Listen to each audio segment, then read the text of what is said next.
Good evening, ladies and gentlemen.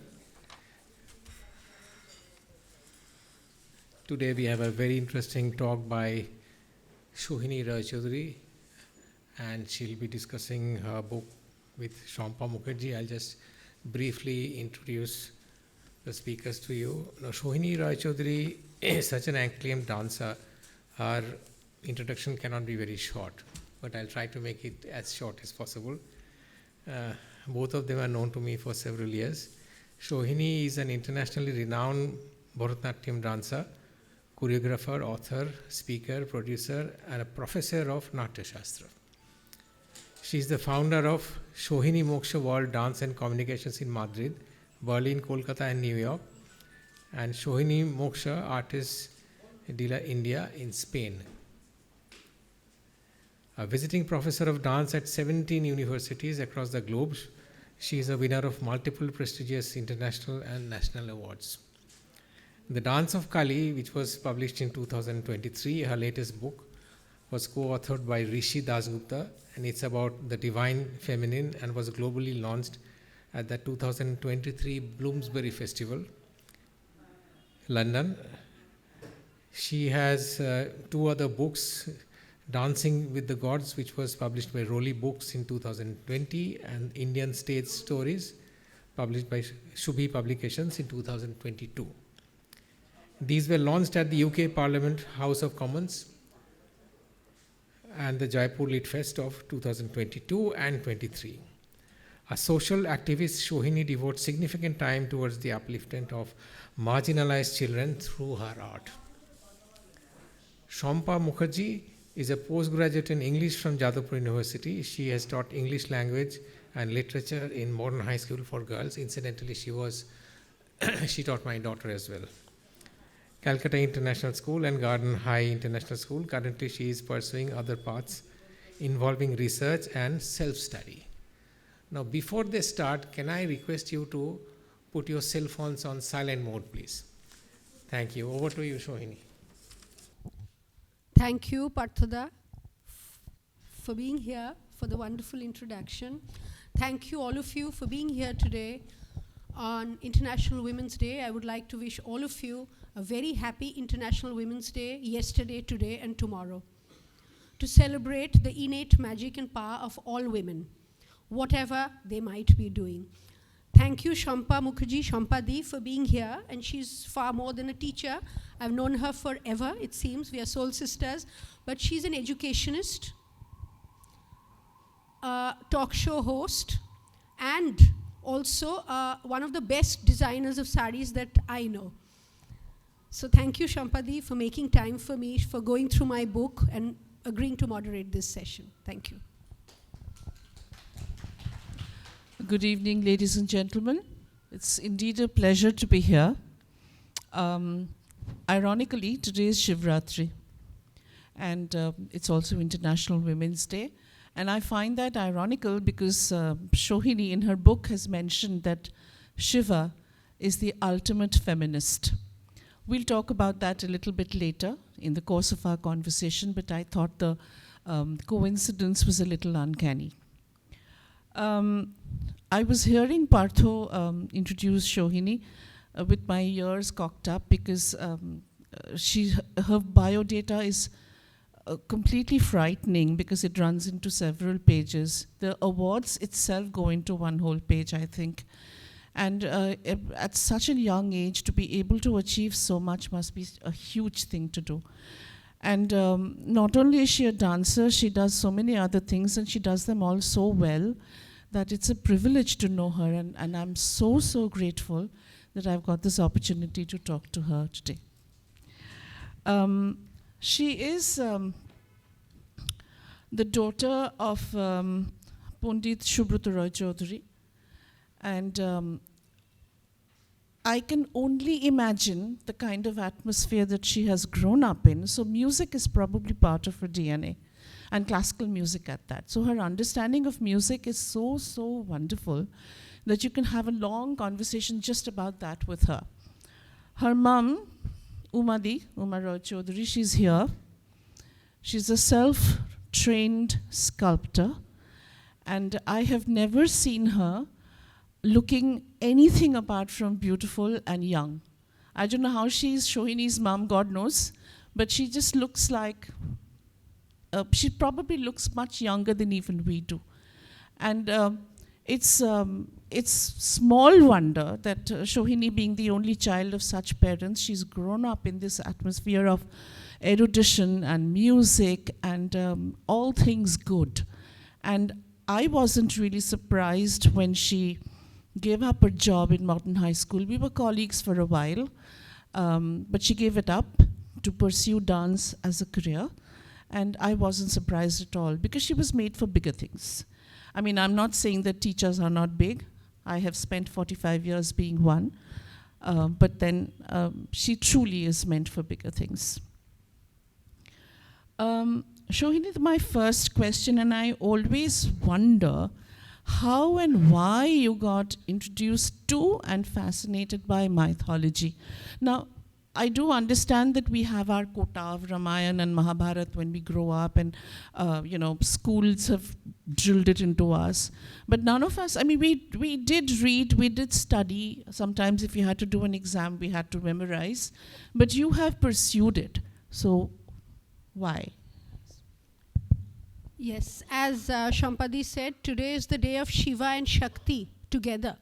So it's an iconic day that when we celebrate all of us women and all men who collaborate with them. My fascination for mythology was actually due to my maternal grandmother, Kamala Devi, who would keep telling us stories, especially of Samudra Manthan, which is so relevant today when you want to detox yourselves, detox your lives, or detox the atmosphere. It started with Samudra Manthan, it went on to Krishna, and she would tell us a lot about the stories and the legends of Durga and Kali. So in fact, I would know the mantras by heart before we learned to read and write, and I still remember them.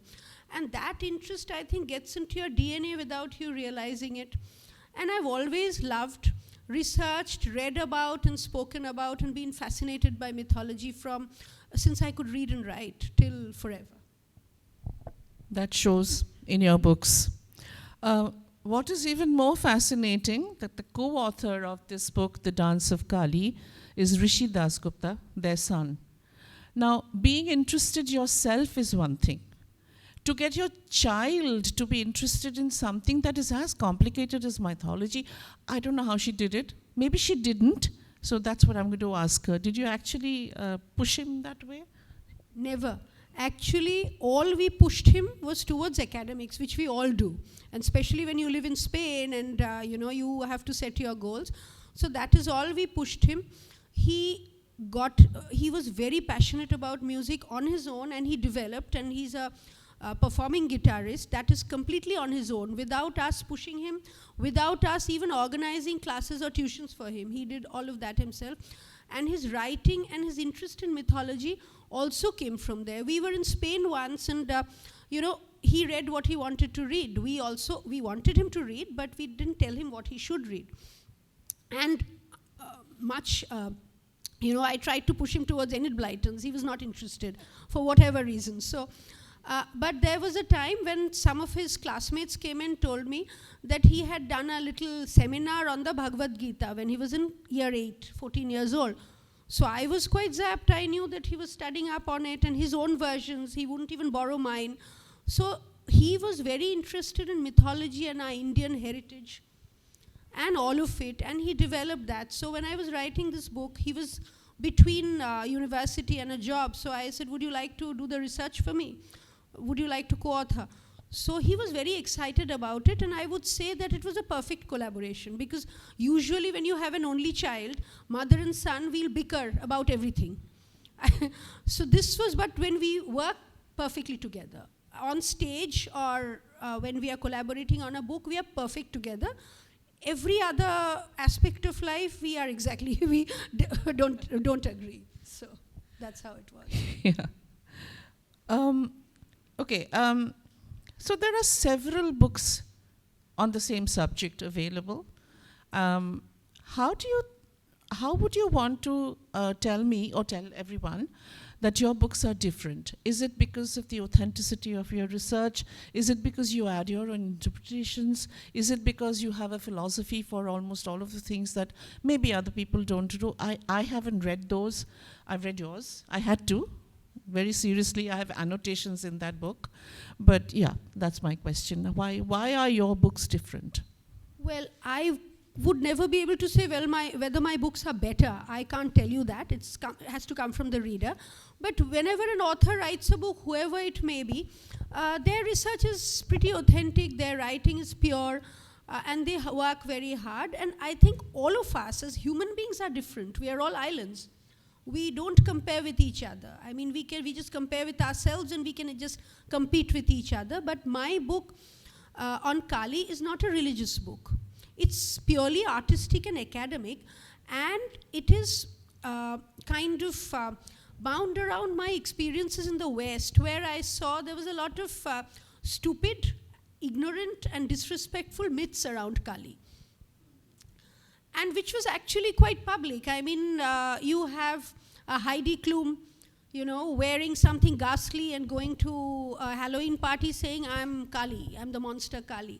And the whole world is looking at her photos and applauding it. I mean, why hasn't somebody said something?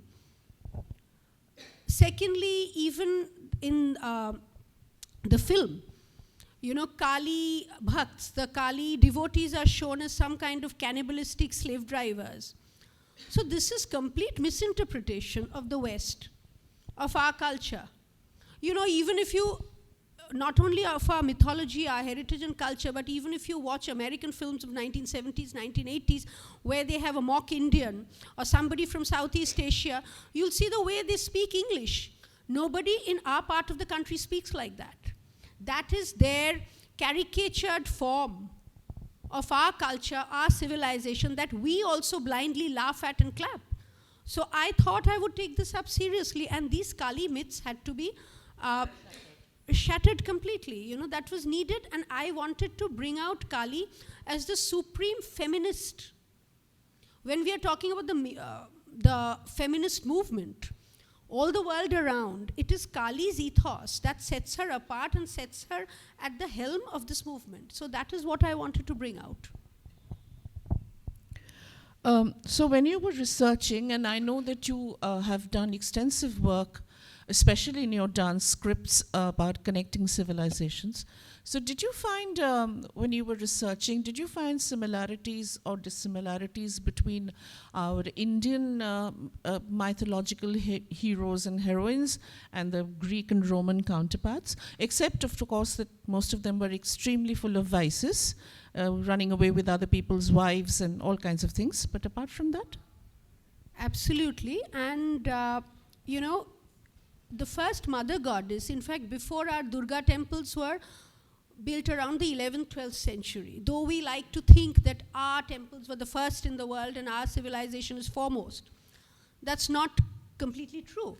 Because the first mother goddess temples were that of Ishtar and Inanna in Mesopotamia. And she was the goddess of love and the goddess of war. Then came our mother goddesses. Then you have Tara. And you have Vajradakini with the Tibetans. And you have Santa Sara in north of Spain, south of France, who was the gypsy goddess. Some say she's the daughter of Maria Magdalena and Jesus Christ. But Sara La Kali was a combination of the Black Virgin and our Ma Kali. And she's still there and worshipped. So I would say, and even you have Athena. Athena is the goddess of war, and all these goddesses are supreme feminine icons. They have loose hair, flowing hair, they are naked, they usually wear a helmet, and they carry weapons in their hand because they all symbolize existential freedom. And that defines every woman in the world. So are these the soul sisters of Kali? They are? For me, they would be the soul sisters of Kali, yes. Okay. When I was researching, I found that Ma Kali was born out of the forehead of Ma Durga. Now, Durga was created because she had to kill Mahishasur, and out of her forehead comes Kali. So is there a hierarchy here that we needed a greater power, a greater force because she had to kill Raktobij? Is that the story? Probably, because our Markandeya Purana says that when Durga is about to go into battle with Mahisasura, out of forehead her entire anger, her fury, took shape of Kali and just burst out. So that probably Durga is a more balanced icon. Like all women, all women have a balance. They can't be happy and smiling all the time, There are moments of anger, moments of grief, moments of sorrow, moments of frustration, moments of happiness. That defines a woman. And that is who Kali is, like nature, with various facets to her. For example, a woman who's smiling and happy all the time at everybody, at every situation, is not a regular woman. She'd probably be a geisha or something, that too at work. So why create unreal images born out of patriarchal thoughts? So that is who Kali is, one aspect of Durga. Essentially, therefore, Ma Kali and Ma Durga are all parts of the same Shakti, Shaktism, right? Okay. Now, you kind of touched upon it, but Ma Durga comes with her family. She looks beautiful. She's always bedecked in very nice clothes, if I may add, and jewelry, and all those 10 weapons. And she looks like a very content person. In fact, even if she's killing Mahishasur, she doesn't look angry. She doesn't look perturbed. She doesn't look any of those things. She looks very benevolent and smiling. And Kali, even though you think she's extremely pretty, and I've had this conversation with you, has got this fearsome image with her tongue hanging out, no clothes. She's unstoppable. Okay, so essentially, how is that going to be explained? Because she is that ferocious spirit? Kali definitely is feral, savage, unlimited, and she's black because that defines infinity. So, like Kali is part goddess, part nature. Nature has its beautiful sunsets, has its peaceful sunrises, also has its unstoppable tsunamis, their volcanoes, the forest fire. So Kali is an embodiment of nature. And that is also saying that whenever a woman achieves something, you say, oh, she's broken the glass ceiling. What ceiling? What glass? Who has set the ceiling there? There is no ceiling.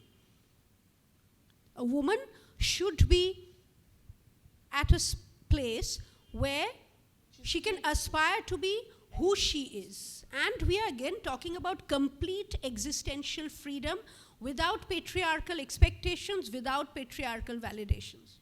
So that is who Kali is. So I'm quoting a phrase from your book, which you've called her, femininity of Kali is authentic. Is that the reason? Absolutely. Yeah, okay.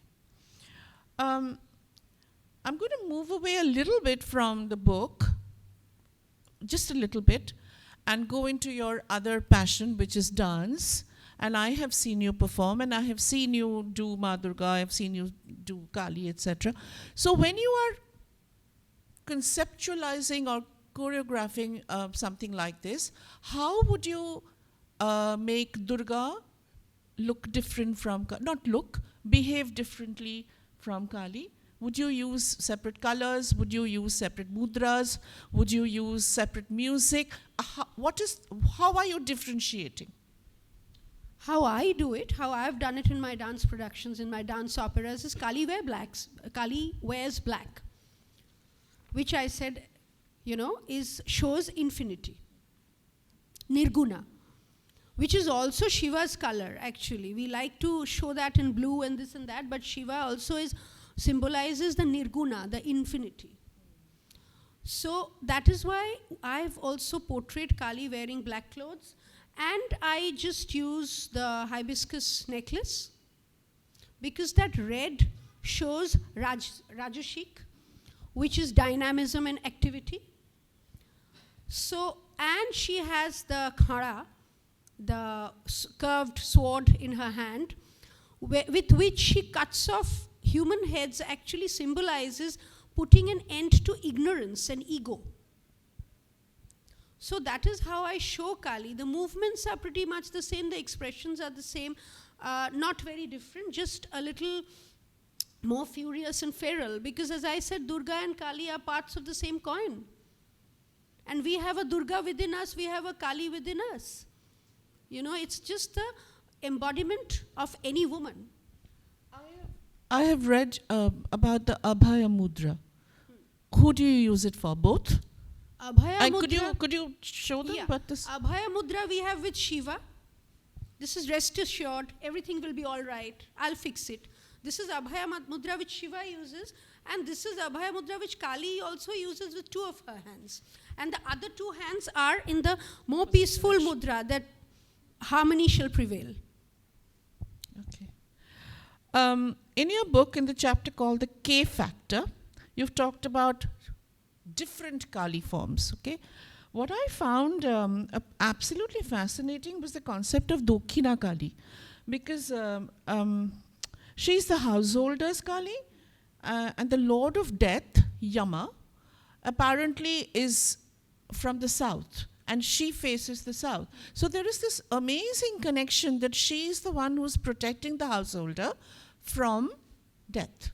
Am I right? Absolutely. Okay. And on the other side, we have the Vama Kali, who is again unstoppable. Even Shiva is so scared because she's not going to stop until she has done away with everything and everyone. So why is she, but is that also part of how sometimes we are very different people and we are in different moods and therefore we are doing different things? Is that how it is? Absolutely, absolutely. I mean, just see a mother, a working woman who's also a mother, if she has a problem at work with an employer or a colleague, the way she deals with, and if somebody's threatening the safety of her child, the way she deals with it. You'll see the 2 aspects of a woman, you know. Yeah. In other words, according to you, Kali is very real. Okay. Okay, now Shiva. It's his night today. I find Shiva completely fascinating. Does what he likes, very generous with his boons, gives it away to anybody he wants to, and then the world gets into trouble because somebody has done something unspeakable. But Shiva, again, is someone that you think is an ultimate feminist. Is it because he doesn't live by patriarchy? He's the ultimate feminist because he and his consort always has equal rights. In fact, his consort Kali has more rights than he has, and he encourages that. Number 1, you know, when a man, when his wife is insulted and sets herself on fire to be reborn again, this man is dancing Tandav, which are the tears of Shiva, and setting the world ablaze.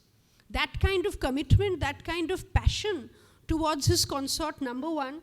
Number 2, with Kali, whatever she does, then he comes and lies in front of her when she's on a rampage. So, and puts her feet on his chest to slow her down, and in an ultimate act of humility. That is a real man. So, and so many other aspects, you know, he doesn't follow social boundaries. For him, everybody is same, whether it's a demon, it's a god, it's a demigod, it's an animal, it's a monster, it's a rakshas, it's a man, a woman. He gives everybody a similar status. So that, I feel, he's the greatest humanist. The world is one, the universe is one for him, and he's also the greatest feminist, because the Ardhanarishwar concept, half man, half woman, you know, I have the compassion of a woman and the valor of a man to make a completely perfect human being, is what he stands for. Yeah. So that's my answer. Thank you. Okay, the next one, I found this very interesting too. Shiva was called Shava, and the alphabet I came from Kali. Yes. Okay, how? Yes. You know, I'll just give you a little bit of a background also. In the Tantric philosophy, unlike the Hindu philosophy, there are subtle differences. in the Hindu philosophy or the Hindu mythology, the gods are all part of a all-boys club. You know, the Vedas are all about the gods, Brahma, Vishnu, Shiva, and so on. And the goddesses are like their consort and lesser beings, and they are protagonists in the Puranas. The gods have the Vedas, the goddesses have the Puranas. And whatever the goddesses do are all based on the gods. Tantra, however, the tantric philosophy says that the women are the most superior. And Shiva is Shava, a dead body. And the eye of Kali is needed to rejuvenate him into his act of creation, destruction, and maintenance of order. So Shava becomes Shiva, Kali is the energy and Shiva is the consciousness. But Shiva is inert and can't do anything without Kali. How fascinating. Now, chapter 6 of your book, which you call Kali and Krishna, I found this, I completely did not know about this, and I don't know how many of you do. Apparently, the two of them wanted to do a gender reversal role. So Shiva wanted to be reborn as Radha and Kali as Krishna. And apparently, again, Shiva wanted to do this to test his own patience, that eternal waiting and not getting the one that he loved. And that is what he wanted to test himself for. Now, where does this go? How does this go? Yes. First of all, a line about Krishna and Radha. Philosophy says that Krishna and Radha and the various women waiting for Krishna and Krishna being elusive, though it is used by many of philanderers as an excuse, Krishna is a higher philosophy, is that oneness, and the various gopikas, the wives, the girlfriends, all waiting for him, is like the various humans waiting for an union with the Supreme One. That is the philosophy. It is not a philanderer or a Casanova with many girlfriends and many wives, though a lot of people like to interpret it like that in a very shallow way. So Shiva and Kali, once Shiva said that we are so much in love, let's reverse our roles. How does it work then? We'll reverse our genders. And Shiva is born as Radha and Kali is born as Krishna. And Shiva wants to test his patience, which usually in a written role, the female has to be far more patient. So here he was reborn and she was reborn, and that is the crux of all of it, that even after gender change and gender fluidity, the roles remain the same, because ego was done away with. So that is the philosophy behind. Yeah. So by now we are into the Dwapar Yug, because Satya and Treta are done. So in very, very briefly, what are the distinguishing features of the yugas? Essentially the quality of life, the scale, what is it? It is the amount of sin and karma. It's the karmic theory. And now whatever yuga it may be, Kali. Whatever yuga it may be, as we speak, 1/3 of the world is in battle. We have 13 undecided struggles happening, conflicts happening all over the world.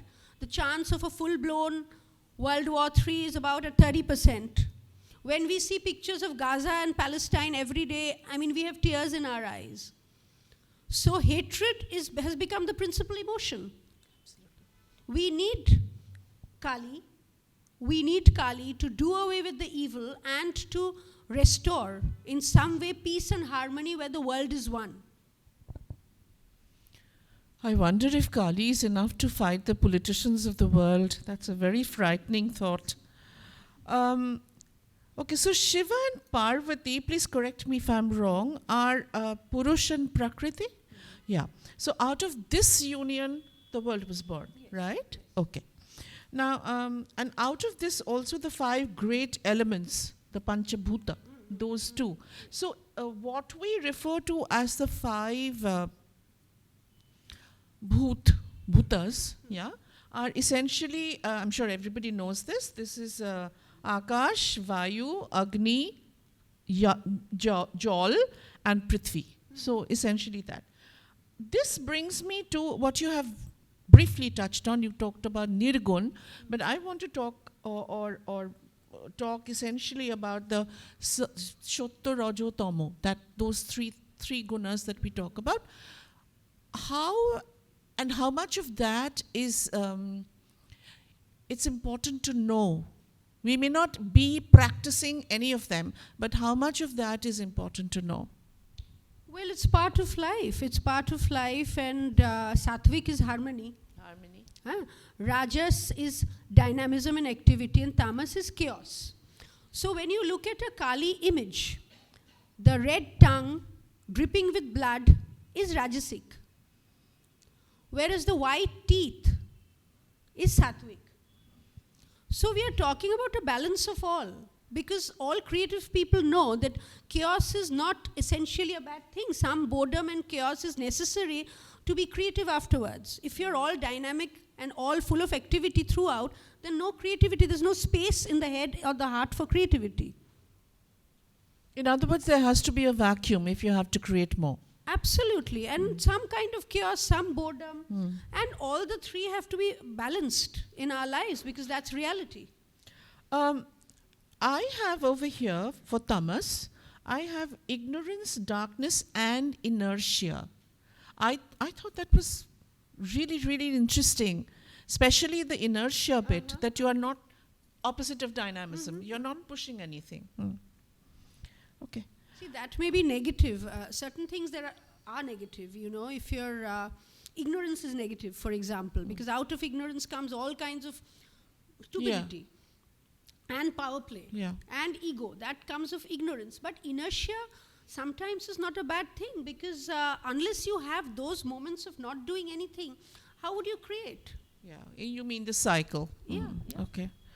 I actually found a remarkable resemblance between this and the concept of the Elizabethan kingdom of man, where the Elizabethans believed that the crown was on the head, and your brain had to control the heart, and the heart had to control all your baser desires. And until you did that, there was if you did not do that, there would be chaos, inward chaos, because you would take all the wrong decisions, you do all the wrong things. And I found this, that was internalized, and this is not in one single person, maybe. Or perhaps all of us have a bit of Shotto, bit of Rajasic, and a bit of Tamasic. Absolutely, in different balances, and sometimes we do have imbalances, all of us. Absolutely. In one of my discussions with you, Sohini, we talked about how the Victorian age brought about the concept of this white complexion. You know, this. So virtually, was that when racism was born? Well, racism came from the West. We are a brown race. We are not white Nordics.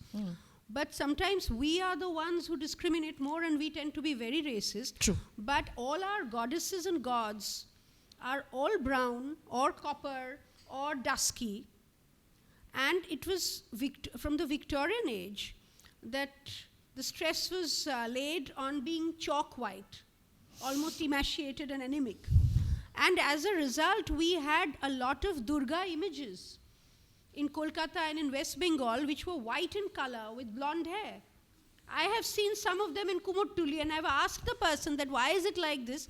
And he said those 200 years ago, the Zamindar wanted to please Queen Victoria and modeled Durga like that. And then after 200 years too, even today, they have not changed the shape. Durga is white in color with golden hair and blue eyes. There are 2 or 3 such models. So I wanted to ask, where does this come from? So this is all this fair and unlovely, or whatever you want to call it, that situation.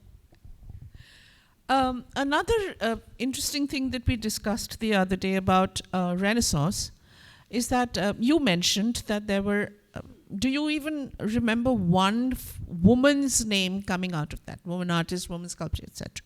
No, I don't. Maybe there were. a couple of writers, a couple of poets, I'm sure there are, but nothing as famous as Michelangelo or the family of painters that we know. Now, does this have anything to do with the Baroque period where, women were, the patriarchy, so to speak, came into existence? The patriarchy came into existence in the Baroque period. That's post-Renaissance? That is pre-Renaissance. Pre-Renaissance. Pre-Renaissance. And then the Renaissance comes in, and everybody can ask questions, and there's huge change in art, in academics, everywhere. But that we can see, when you talk about the Renaissance, we know about Michelangelo, we know about Rembrandt, we know about all of that. We know Raphael, how they changed the world, how they did marvelous things. But do our history books really mention and applaud the women artists? Where were they? Maybe in a chapter of 14 pages at the bottom there would be 3 lines which almost doesn't exist, that so-and-so, so-and-so, so-and-so also painted and made a name for themselves. So where are they? Where are the thinkers? Where are the authors? Where are the doctors at that time? And where are the artists? And why haven't they been made much of? So that was a carryover. That was kind of the excess baggage that Baroque injected into the Renaissance period, that patriarchy. You also made a very interesting observation, which I thought is so interesting, that women actually enjoyed their freedom and came into their own because of 2 things. One is the birth control pill, and the fact that they could start driving cars. In today's world, when you think about a woman trying to battle so many things at the same time, and we all know that sometimes women have to play a double wicket kind of thing at home, at work, children, all the time. And there are just so many aspects to being a mum, being a grandma, or being just a woman. So again, this is a result of, or the thought of, or the restrictions of patriarchy? Absolutely. I mean, women playing double or triple or multiple wickets. Because women are empowered. When you say that women should be empowered or so-and-so is empowering women, excuse me, women are empowered. Nobody should have this God complex. Women are intrinsically empowered. They know what to do. So this multitasking has always been part of their jobs. They're part of their spirit of who they are, and they are comfortable with it. Okay, one last question. So when because I have seen you dance, I have seen that you've put in a lot of fusion into your dance, East, West, even within the country. You do Bharatnatyam. You've got a Kathakali dancer amidst you. So what are you trying to do? Are you trying to harmonize? Are you trying to bring out the essential oneness of everything and bring in concepts which need to be upheld in today's world? See, as an artist, I follow my heart. Unless you follow your heart, whether it's right, wrong, good, bad, ugly, you can't do a production, whether it's a book to write or a dance performance, you can't be convincing, unless it comes from your heart. So I follow my heart, and my inner voice is that the world is one. And fusion is the natural anthropology of humankind. There is no pure race. Whoever claims today, the pure Aryan stock or pure this stock or pure that stock, today if you look at it, the current Irish men actually had come from Iran long ago. So we cannot be talking about pure race and pure stock. We are a melting pot. Humanity is a melting pot. That's what anthropology tells us. That's what history tells us. And that is the way I think and I conceive my ideal world. As an artist, I'm an idealist. So my concept is the world is one, and that is what I project and portray in my dance performances. Thank you so much, Sohini. Perhaps I can just ask you one more question, is that when you are conceptualizing a book, Do you start with a topic? Do you research and then come to a topic? Have you already decided what you are going to think about, research about, or what is the process? The research process and the coming to the book process. Actually, it starts in a slightly eccentric way, impulsive way. It's an inner voice. I want to do dancing with Shiva, okay. And then from the topic, I build up the contents, that this is what I want to talk about. These 12, there should be 12 chapters in the book, or 14 chapters, and this is what I want to talk about, this is what I'm comfortable about, and this is what I want to research and bring out to the audience. And there's a lot of research done because I've been working with mythology all my life, and from my university talks, a lot of research is already done, but there would be some more being done at that time. For example, Kali, the dance of Kali was from scratch. I had no research work, nothing. In fact, I was writing the dance of Shiva when my publisher, Shubhi Publications, told me that I would really be very happy if you write about Kali, because recently there are a lot of articles with a lot of people writing about pop goddesses here and there and trying to malign Kali and saying these gimmicky, disrespectful, stupid things just to get some attention in India and abroad. So as a person from Calcutta, would you write about Kali? So I started from scratch there, and the research happened while I put the title. It's very important for me to give it a title, you know, and then write what the contents should be. Because otherwise you can write like 5,000 pages. So to restrict that flow, I put the chapters together, and then I did my research with my son, and there would be times when he would say, please change chapter 2, it's very short and abrupt. And I would change it from scratch, and he would look at it, and he would put in his paragraphs. And that's how we put it together. That's with Kali. But the other books, I've got some research. The next book is going to be Shiva and the Dance of Life. So, and I intend to do 2 books this year. And one more book that I want to do this year, I'm trying to at least, is that Unfair But Lovely, where I want to talk about this racism and that how all our goddesses, all our gods were dusky.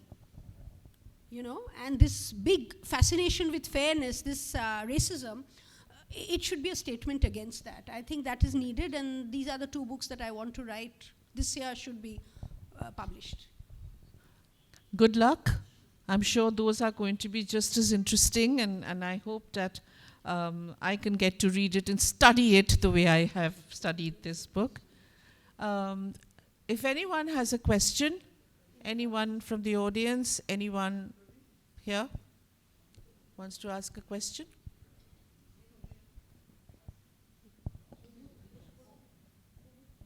Anybody? I love the way somebody is pushing someone else. I mean,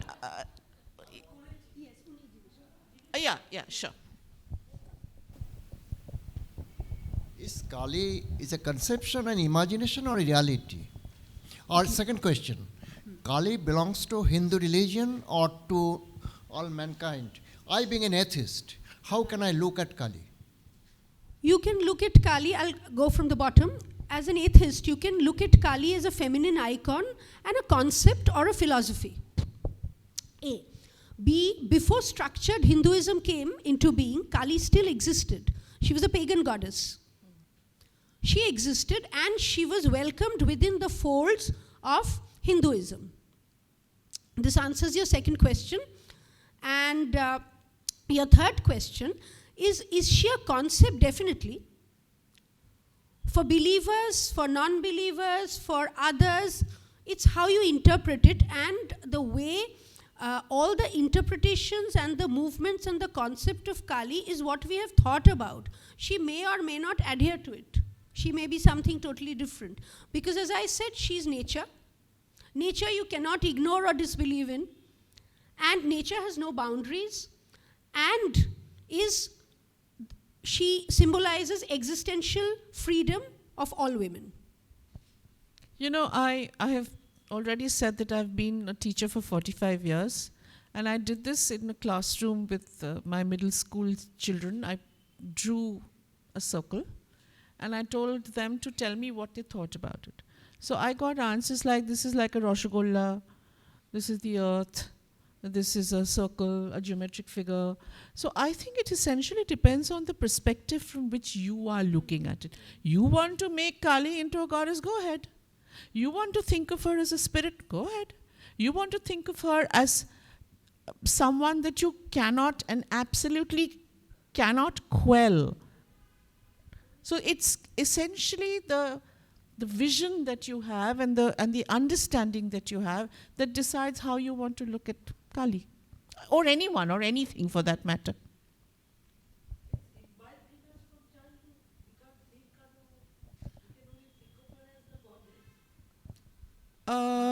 I think Sohini's book, can I take this question? Yes. I think Sohini's book helps us to do that, Shormi.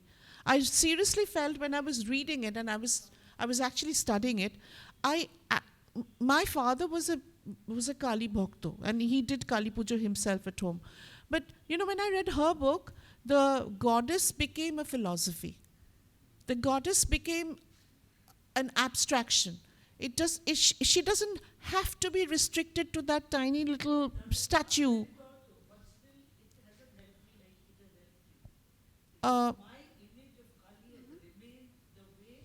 You look at it from the time you were small. I think that also has a lot to do with the way we are conditioned about everything. See, my dad was also Kali Bhakto. Huh. he'd get up and first thing he'd do, and he had a very nice Kali. So, you grew up like that. Yeah. For me, I haven't been able to Get out of that mold. It can happen. Fair enough. Yeah. No, also maybe because you haven't wanted to get out of it. It gives you a kind of subconscious security blanket. In your vulnerable moments, it gives you some kind of security. So, Child knowing that the mum is in the next room. yeah, exactly. So it is something that you're very happy with, and you've kept it close to yourself. overlook about it. Even my husband's family, they have their own Kali temples. And they are, as I think, older than Dakshineshwar. They say that Dakshineshwar was built after seeing their temple. Rani Rashmati was passing by, and she liked the temple so much that she asked to build the same Dakshineshwar. But, as you say, that she's like a mom. When we go, when we do puja, it's like you go to your mother whenever you are in a kind of, trouble or any such thing. You say, Mom. So I think that people take Kali as a mom. And I have seen, like, when my family goes there for puja and all that, there's always that mom factor is there. But yes, Sohini, I think your book, the way it explains the modern way and all, is amazing. Thank you very much. Means It a lot. is. Thank you. Yeah. That's the thing. It actually helps you to think differently, and I think that's the success of a writer. Something that is so ingrained in us, it suddenly looks like something else. So yeah. Differently, yeah. Does anyone else have a question?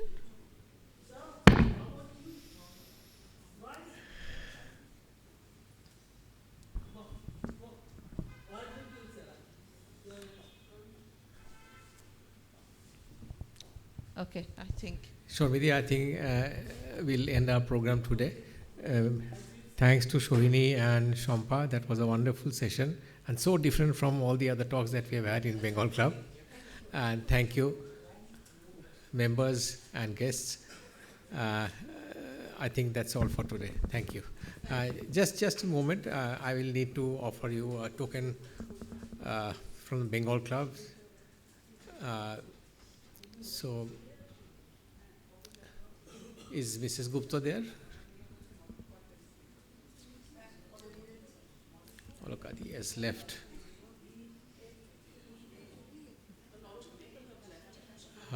So I will request Shevanti to hand over the bouquets to our speakers. Thank you, Sohini. That was wonderful.